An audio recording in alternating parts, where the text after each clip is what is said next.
I remember when I was scolded for calling you by your first name. You were not my biological father, and I didn't understand why you wanted to claim me as your seed when you didn't even plant me. You already had healthy crops that you grew beautifully, but they ain't me.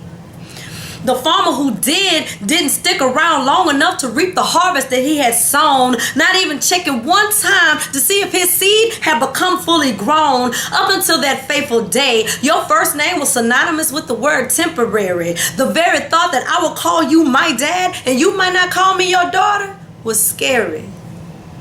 I treated our relationship like it was Halloween and you were Michael Myers. You never saw me as an arsonist, but even still risked everything to put out my fires, as if my small brain computed your first name was something that was only meant for a little while. You invested your time and energy into a fatherless child, and meanwhile, I thought your stay in my life would be as brief as a sweet kiss goodbye. And like a speed limit on the interstate, I thought you would just pass me by. Yet still, you took off your army boots and allowed your feet to grow roots deeply planted into my heart. You loved me from the very start, and the idea now that I have ever caused you pain is ripping me apart.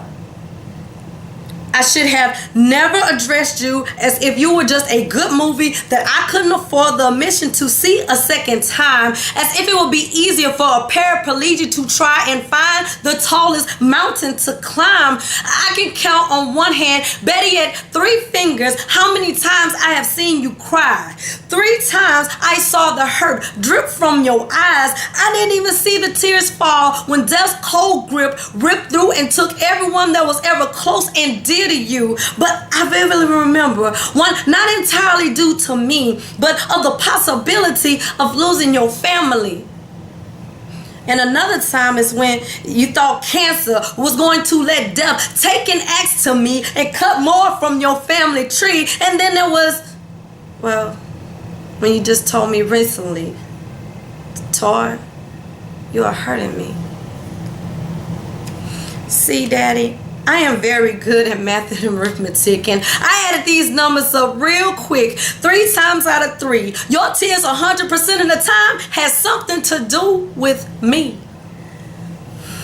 All this time, I have been fighting and vying for a place, not even first, just wanted to be in the race, but I've had as much success with that as running a marathon on quicksand. And I've wasted a lot of my time trying to study and understand why. I wore a new coat made from my thick skin, hoodie drawn over my eyes, not letting you in. I wore it low to allow me to walk this world blind and block me from those who were trying to see my mind. My new coat fit because I thought I was unfit to love. Obsessed with trying to make my mother proud was all I could ever think of. I was walking around in the dark so long with my flashlight that wouldn't illuminate because it had a low battery life, looking for double A's like a recovering alcoholic, searching for something that looks like approval or whatever you want to call it. But like the sun after the rain, you were always there. Aged eyes has made me aware.